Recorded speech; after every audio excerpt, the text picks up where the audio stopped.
Si je vous dis qu'on peut faire des frites maison, faciles à faire, en un seul bain, qui soient tendres, croquantes, vous allez me dire, bah ouais, vas-y, montre, parce que on a un peu tous essayé et c'était à chaque fois dégueulasse. Hangover Cuisine. Parce que c'est vrai que si vous êtes comme moi dans votre parcours de petit apprenti cuisinier, vous avez forcément très tôt essayé de faire des frites. Parce que c'est vrai que l'idée d'avoir une réserve illimitée de frites à domicile est quand même assez excitante, je dois le reconnaître, mais dès les premiers essais, les premiers, deuxièmes essais, on se rend compte que soit les frites sont trop cuites, soit elles sont trop molles, soit elles sont trop grasses, soit elles sont pas assez cuites à l'intérieur, enfin c'est un bordel et on se dit je n'y arriverai jamais. Et puis un jour quelqu'un vient nous voir et nous dit ah non mais en plus, tu savais pas mais les frites mec, c'est pas un bain, c'est deux bains, parce que c'est comme ça qu'ils font en Belgique. Parce que c'est vraiment comme ça qu'ils font en Belgique. En fait, en Belgique, ce qu'ils font, c'est ils font deux bains, un bain en dessous en température et un bain au-dessus. Le bain en dessous est à peu près à 160 degrés et on met les pommes de terre dedans, les frites, comme ça elles cuisent à l'intérieur et le deuxième bain plus vif va faire cuire l'extérieur pour qu'il soit bien croquant. Et là on se dit, je ferai définitivement jamais de frites chez moi, j'ai vraiment trop la flemme de faire deux bains pour des frites, c'est vraiment... c'est relou. C'est relou. Sauf que en flânant sur internet, j'ai découvert que des gens proposaient une recette de cuisine de frites maison en un seul bain qui durait 20-25 minutes à peu près et qui donnait un résultat incroyable. Ce résultat incroyable, c'est des frites qui sont à la fois tendres à l'intérieur et croquants à l'extérieur parce que c'est vraiment comme ça qu'on aime les frites. C'est d'ailleurs comme ça qu'on aime pas mal d'aliments parce qu'en fait le cerveau aime beaucoup quand on goûte un truc avoir une espèce de sensation de contraste en fait, donc le croquant et le tendre. Par exemple ça marche avec les frites, ça marche aussi avec la viande, quand on aime bien une viande rouge par exemple, on aime bien que quand même les côtés extérieurs soient quand même un peu croquants, bien cuits. Ça marche aussi avec les cannelés par exemple ou avec toutes sortes de beignets, avec les tempura, enfin il y a plein d'exemples d'effets de contraste comme ça que le cerveau aime bien. Et donc ces frites qu'on nous promettait tendres et croquantes, d'ailleurs c'est America's Test Kitchen qui est un énorme truc aux États-Unis qui sont les premiers, en tout cas les premiers que j'ai vus sur internet à proposer cette méthode de cuisson et après tout un tas de gens à essayer de le faire et ont montré que ça marchait. Même moi j'ai essayé et c'est pour ça que je vous fais cette recette, c'est parce que j'ai vu que ça marchait tout simplement. D'ailleurs je vais mettre toutes mes sources dans la barre d'infos. Et là vous allez me dire Guillaume, ça fait quand même une bonne heure que tu nous racontes ta vie, est-ce que tu peux pas nous donner la technique pour faire des frites maison chez soi? Pour faire des frites maison chez soi. Est-ce que tu peux pas nous donner la technique pour faire des frites maison chez soi? Et bien la technique elle est super simple, c'est de démarrer le bain d'huile à froid. Et oui, en fait, le bain d'huile, normalement, on le démarre à chaud, c'est-à-dire qu'on fait chauffer l'huile et hop, on met les pommes de terre dedans. Et là, on va faire globalement l'inverse, c'est-à-dire qu'en fait, on va couper nos pommes de terre, les mettre dans une casserole et ensuite mettre de l'huile par-dessus et faire chauffer tout ça en même temps. Ah ouais. Mais en fait, quand on y pense, c'est assez logique parce qu'en fait, en chauffant progressivement dans la casserole, l'huile va atteindre différents paliers de température et va donc passer par les deux fameux paliers de température des deux bains. C'est-à-dire qu'en fait, elle va chauffer d'abord tranquillement pour atteindre le feu vif.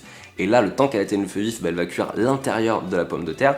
Et une fois qu'elle sera à feu vif, elle va cuire l'extérieur de la pomme de terre. Et comme il n'y a pas grand chose à faire dans cette recette d'autre que ce que je viens de vous expliquer, je vais au fil de la démonstration vous expliquer un peu des petites astuces, des trucs à savoir sur la cuisson des frites. Et puis aussi, on va faire une petite sauce tartare à un moment. Vous allez voir. Mais d'abord, on va commencer non pas par la liste des ingrédients, parce que vous avez bien compris qu'on allait faire des frites, donc la liste c'est grosso modo des pommes de terre, mais quelles pommes de terre utiliser? Et tous les gens qui ont testé cette recette conseillent d'utiliser des pommes de terre à chair fondante, une pomme de terre de type Mona Lisa, avec, il y a aussi les Agatha.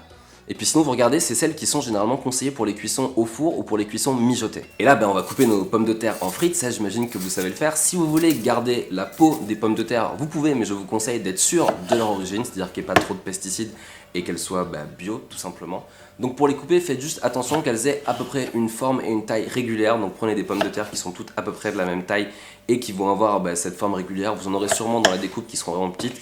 Mettez-les de côté, les mettez pas dans l'huile si elles sont vraiment très petites parce qu'elles vont avoir tendance à brûler et elles vont avoir mauvais goût et pourront donner même mauvais goût à l'huile. En termes de quantité, moi personnellement je mets à peu près 250 grammes par personne, 250-300 grammes par personne. Et puis une fois qu'elles sont coupées, moi je vais les mettre dans une grande cocotte, je vais la couvrir d'huile de friture. Donc je couvre bien pour que toutes les frites soient inondées quelque part et puis je vais mettre à chauffer.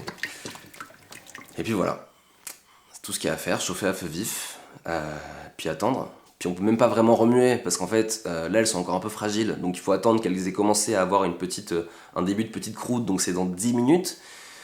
Donc voilà, il y a rien à faire quoi. Voilà, on attend. Alors oui, alors pardon, pendant qu'on attend, on peut par exemple se demander pourquoi les restaurateurs ne privilégient pas cette technique qui est moins coûteuse en bain d'huile, parce qu'en fait elle prend quand même vachement de temps. C'est 18, 20, 25 minutes, voire un peu plus, ça dépend de la quantité d'huile que vous avez, donc c'est quand même vraiment beaucoup plus lent que juste faire 2 bains d'huile de 3-4 minutes. Et un autre truc cool avec cette recette très simple, c'est qu'à la fin, les frites sont moins grasses que la recette en 2 bains. Et là vous allez dire, mais c'est bizarre parce que t'as dit qu'elle restait 10 fois plus longtemps. Et oui, mais c'est vrai, mais en fait, les frites absorbent de l'huile que quand on les sort du bain. Quand elles sont dedans, ça chauffe et en fait, elles font que expulser l'huile comme une espèce de boucle. Et quand on les sort, là, la cuisson s'arrête, elles refroidissent et en refroidissant, elles vont absorber l'huile. Quand on fait 2 bains, ça donne 2 fois plus d'occasion de sortir les frites des bains chauds et donc 2 fois plus d'occasion pour les frites d'absorber de l'huile. Et en plus, à la fin du premier bain, la frite n'est pas encore recouverte d'une couche croustillante, donc elle absorbe encore plus d'huile. Alors que nous, on va les sortir qu'une seule fois du bain, et la seule fois où on va les sortir du bain, elles auront déjà une croûte croustillante, donc elles absorberont moins d'huile. Donc des frites qui seront à la fin moins grasses. Et donc ça c'est cool, quand on va avoir un joli compte Instagram healthy, tout en mangeant des frites. Ce qui est mon cas. Bon, trop plat. Enfin pas encore.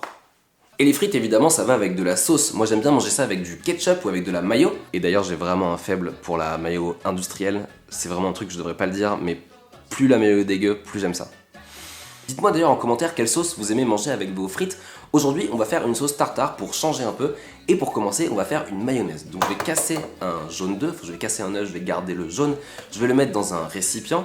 Je vais ajouter du sel, du poivre, une cuillère à café de moutarde. Ou bien je peux mettre aussi une petite cuillère à café d'eau pour simplifier un peu le processus. Alors je sais, on a tous vu le Top Chef avec Pierre Gagnère qui dit qu'une mayonnaise avec une moutarde, c'est pas une mayonnaise, mais c'est une rémoulade. Mais la moutarde sert à une chose, c'est le fait de faciliter l'émulsion de la mayonnaise, un peu comme l'eau.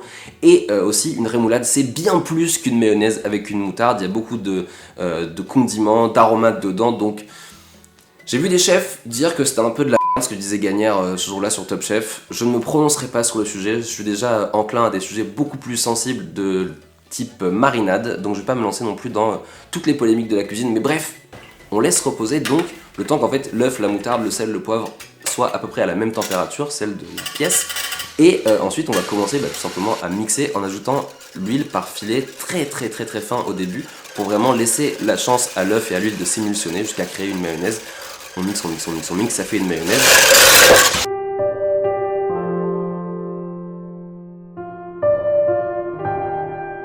On va laisser ça de côté et on va couper une échalote.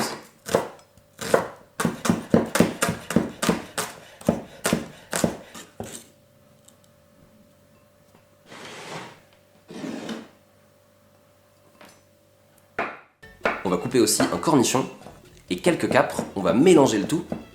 De la crème qu'on aura mélangée avec un peu de jus de citron. On va mélanger ça et voilà, en gros, vous avez une espèce de sorte de sauce tartare. Alors après, il y a différentes variantes. Depuis le temps qu'on passe ensemble, je pense que mes frites sont largement cuites. Pour ça, il suffit de voir qu'elles soient bien dorées. Vous pouvez essayer d'en sortir une, légèrement la poser pour enlever le gras et croquer pour voir si au niveau de la cuisson, c'est bien. Si c'est bien, on va prendre un écumoire et on va les sortir et les déposer sur du papier absorbant pour très vite essayer d'enlever un maximum de graisse juste avant que les frites réussissent à absorber la graisse qui reste. Donc c'est vraiment à ce moment là que c'est important de bien les égoutter.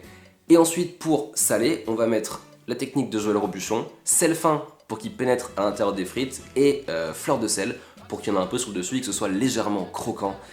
Et maintenant il n'y a plus qu'à goûter, j'ai vraiment trop hâte. Donc là mes frites sont prêtes et il n'y a plus qu'à faire deux tests. On va tester la tendreté et la croustillance. Alors croustillance, il va falloir tendre l'oreille. Je pense qu'on peut dire que c'est pas mal. Et pour la tendreté, on va tout simplement en ouvrir une. On voit bien que c'est bien tendre au milieu, c'est un peu comme une petite purée. Délicieux. Tout simplement délicieux. Quelques petits trucs juste avant de partir. L'huile de friture, ça se réutilise. Vous pouvez la stocker. Alors il faut attendre qu'elle redescende en température et vous pouvez la filtrer avec un filtre à café ou un chinois et la remettre dans la bouteille et la réutiliser. Si elle est bien filtrée, elle peut être réutilisée une bonne dizaine de fois, ce qui fait quand même faire pas mal d'économies. Et là, j'en ai fait pour 2 ou 3 personnes. Si vous le faites juste pour une personne, vous allez forcément utiliser une plus petite casserole.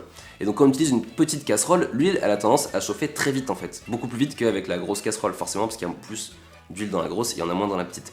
Donc en fait elle va chauffer assez vite et en fait elle va un peu, pas sauter mais un peu bâcler l'étape de cuisson de l'intérieur de la frite.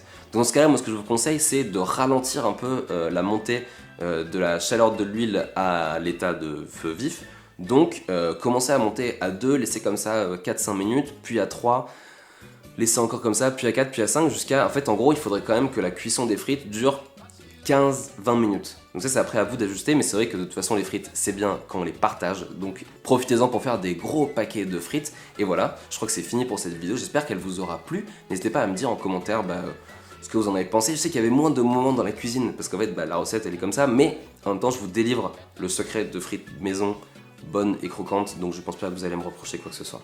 N'hésitez pas à vous abonner, à liker, à partager, à commenter. Partager, c'est vraiment important. S'abonner aussi, c'est vraiment important. Et on se retrouve la semaine prochaine. En attendant, mangez bien, mangez sain, bon appétit. N'hésitez pas à m'envoyer vos photos de frites. Salut!